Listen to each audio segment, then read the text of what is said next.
नमस्कार, स्वागत है आवाज अड्डा की इस खास पेशकश में। The great Indian middle class Bharat की इकॉनमी का बैकबोन है। बहुत बड़ी तादाद में लोग मिडिल क्लास में हैं। मिडिल क्लास की परिभाषाएं अलग अलग होती हैं, अलग अलग जगहों पे अलग अलग संदर्भ में इसकी परिभाषा बदलती है।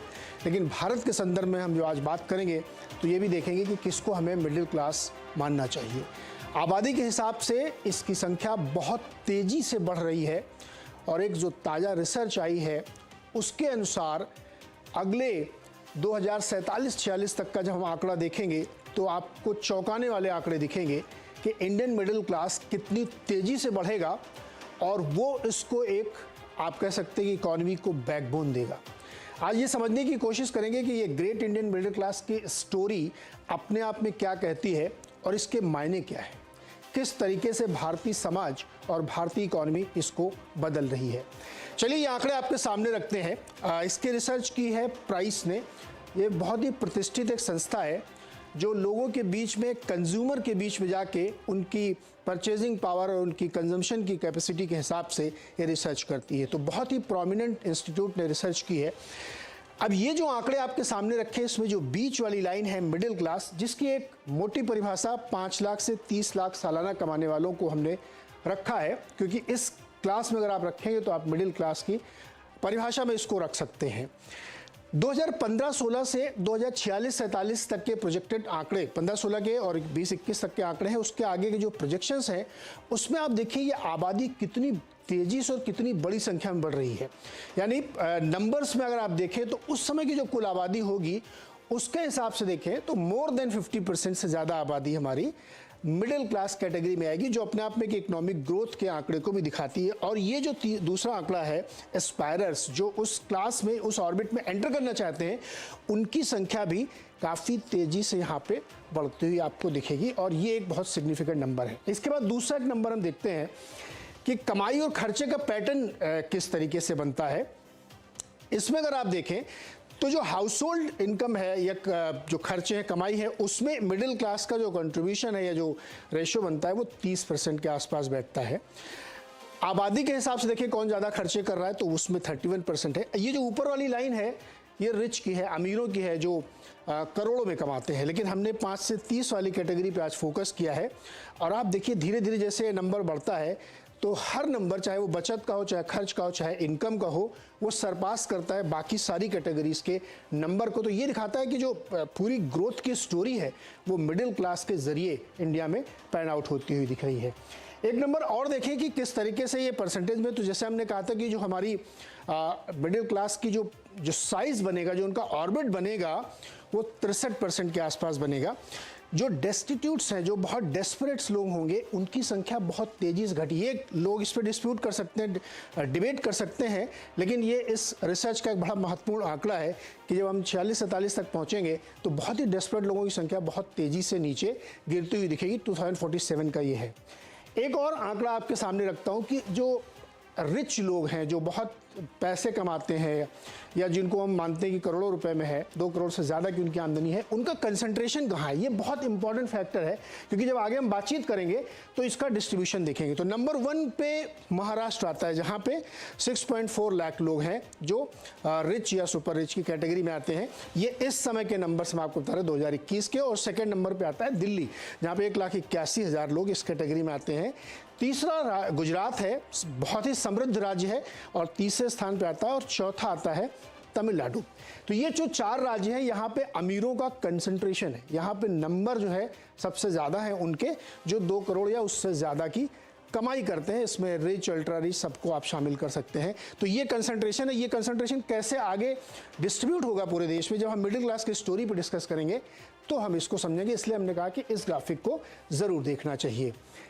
बातचीत करने के लिए जो हमारे साथ मेहमान है, जैसे हमने कहा कि जिन्होंने इस रिसर्च को किया है, उनको हमने खुद बुला लिया है। हमारे साथ डॉक्टर राजेश शुक्ला जी हैं, जो प्राइस के एमडी और सीईओ हैं। उनसे बातचीत करेंगे कि इस रिसर्च के मायने क्या है, इसको कैसे इंटरप्रेट किया जाए, और ये एक बड़ी ग्रोथ स्टोरी जो हमारे सामने रखी गई है उसको हम और कैसे समझें। दिलीप चेरियन साहब हमारे साथ हैं, ब्रांड मैनेजमेंट के गुरु हैं, और बहुत ही लंबे समय से इन्होंने इस तरीके की स्टोरी को आगे बढ़ाया है और इमेज को, इंडिया की इमेज को, इंडिया के ब्रांड को हम समझने की कोशिश करेंगे। अनिल पद्मनाभन जी हैं, सीनियर जर्नलिस्ट हैं, फाइनेंशियल जर्नलिज्म में बहुत लंबे समय तक काम किया है। और संजय सिन्हा जी हमारे साथ हैं, फाउंडर सिट्रस एडवाइजर के, जो इक्विटी मार्केट को, इक्विटी कल्ट को, जिसके जरिए ये बहुत बड़ी स्टोरी शायद प्ले हो रही होगी, मुझे नहीं पता, अभी पूछने पता चलेगा, तो उसको भी समझने की कोशिश करेंगे। यहाँ में एक और स्टोरी है, एक और रिपोर्ट है जिसका जिक्र जरूर करना चाहूँगा। वो रिपोर्ट है मॉर्गन स्टैनली की, जिन्होंने करीब 150 पेज की एक रिपोर्ट लिखी है न्यू इंडिया के ऊपर। और उस रिपोर्ट में उन्होंने ये कहा है कि भारत का समय आ चुका है और अगले 10 साल उनके होंगे।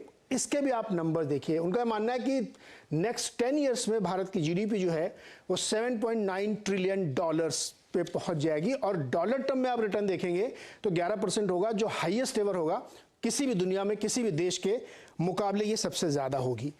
कहाँ से ये ग्रोथ के ड्राइवर्स होंगे, कहाँ से ग्रोथ लेड होगी, तो उसमें बैंकिंग और फाइनेंशियल सेक्टर, उसमें काम करने वाले लोग, कंजम्पशन की स्टोरी, कंजम्पशन बूम आएगा। देखिए उसी स्टोरी को सपोर्ट करता है जहाँ पे हम जब मिडिल क्लास की बात करते हैं। मैन्युफैक्चरिंग, जहाँ पे प्राइवेट इन्वेस्टमेंट, गवर्नमेंट इन्वेस्टमेंट तेजी से आएगा। और चौथा बहुत ही महत्वपूर्ण है डिजिटल इकोनॉमी। हमने आईटी में महारत हासिल कर ली, लेकिन आईटी से डिजिटल का जो रास्ता है वो इसमें शामिल होगा। और ये जो 4 फैक्टर्स हैं जो इसको आगे ले जाएंगे। लेकिन इतनी सारी ग्रोथ की स्टोरी बात करें तो रिस्क फैक्टर्स भी ध्यान में रखना चाहिए। पॉलिटिकल एक रिस्क हो सकता है जो कभी भी किसी भी इकोनॉमी के लिए अच्छा नहीं होता। ग्लोबल मार्केट में जो क्रेडिट टू जीडीपी है, जो आगे में हम लोग एक्सप्लेन करेंगे, वो एक चैलेंज हो सकता है। जैसे यूएस में आप देखिए तो 200% का क्रेडिट, यानी डेट टू जीडीपी की बात मैं नहीं कर रहा हूँ, क्रेडिट टू जीडीपी की, वो बहुत बड़ा है। चाइना में 225% है। क्रूड ऑयल की कीमतें भारत को परेशान करती हैं। और स्किल्ड लेबर की कमी आने वाले समय में भारत को फेस करनी पड़ सकती है, क्योंकि जब इतनी तेज विकास होगा तो आपको उतने कुशल लोगों की जरूरत पड़ेगी। तो ये सारे मुद्दों पे हम लोग बातचीत करेंगे, लेकिन राजेश जी से सबसे पहले समझते हैं। राजेश जी, ये जो आपने पूरी ग्रेट इंडियन मिडिल क्लास की स्टोरी हम लोगों के सामने रखी रिसर्च की, और बड़ी मेहनत से ये बहुत लंबे रिसर्च के बाद आपने तैयार की है, एक बड़ा नंबर हमारे सामने निकल के आ रहा है जिसमें लग रहा है कि पूरा देश एकदम बदल जाएगा उससे। क्या ड्राइवर्स थे इसको, किस लिए आपको ये डेटा जो निकल गया जिसका आपने इंटरप्रिटेशन किया, वो हम लोगों को थोड़ा समझाइए कि कैसे ये नंबर्स डिराइव किए और क्या क्या फोर्सेस काम करते रही इसमें। Okay, thank you Akash, it is pleasure to be. And एक इसका जो सबसे बड़ा क्या चीज है कि इसको करने के लिए अगर हमें कहें कि जैसे आपने बताया people research India's consumer economy, ये रिसर्च लगभग 2014 से शुरू किया है। एंड इससे पहले मैं NCIR में national council of applied economic research, जिसमें ऐसी ही रिपोर्ट 2004 में प्रिपेयर की गई थी। तो इसके लिए सबसे ज्यादा जरूरी क्या है कि इसके लिए एक डेटा चाहिए, एक ऑथेंटिक डेटा चाहिए, जो कि जिसके बेसिस पे इसको किया जा सके। तो इसकी सबसे बड़ा क्या है एडवांटेज, या हम कहते हैं स्ट्रेंथ, वो ये है कि इसमें 2014, 2016 और 2021 में पूरे ऑल इंडिया से आपके लगभग 3 लाख घरों का सैंपलिंग फ्रेम बना के साइंटिफिक मेथोडोलॉजी लगा करके, और इसमें लगभग एक किस्म से टोटल 200 डिस्ट्रिक्ट्स से डेटा लिया गया है। और इसमें गांव भी है, गांव के लगभग 800 से 1000 गांव कवर किया गया इन डिस्ट्रिक्ट से, और लगभग 120 टाउन्स कवर किए गए हैं। तो हम ये कहना चाह रहे हैं जो आ रहा है ए हाउस होल्ड जो सेलेक्ट किए गए हैं, इसमें बड़े साइंटिफिक प्रोबेबिलिटी सैंपल्स लगाए गए हैं।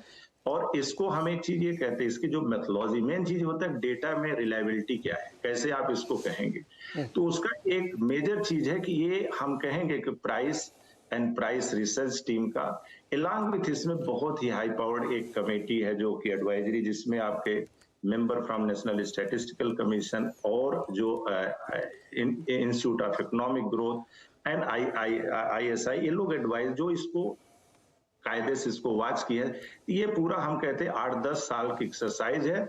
और ये डेटा लेकर के जब हम इसको एनालाइज करके एक ट्रेंड एनालिसिस किए जो कि प्राइमरी डेटा है, और उसके ऊपर एक किस्म से जो ऑब्जर्वेशंस आए, इसमें आप देखेंगे 2014 एक स्टार्टिंग जिस समय सर्वे शुरू किया, 2016 एक नॉर्मल ईयर, 2020-21 ये उस पीरियड जिस समय कोरोना से देश को काफी वो हो रहा था। तो ये तीनों डेटा एनालाइज करके, ट्रेंड एनालिसिस करके और इसमें फिर उसके बाद फोरकास्ट किया गया।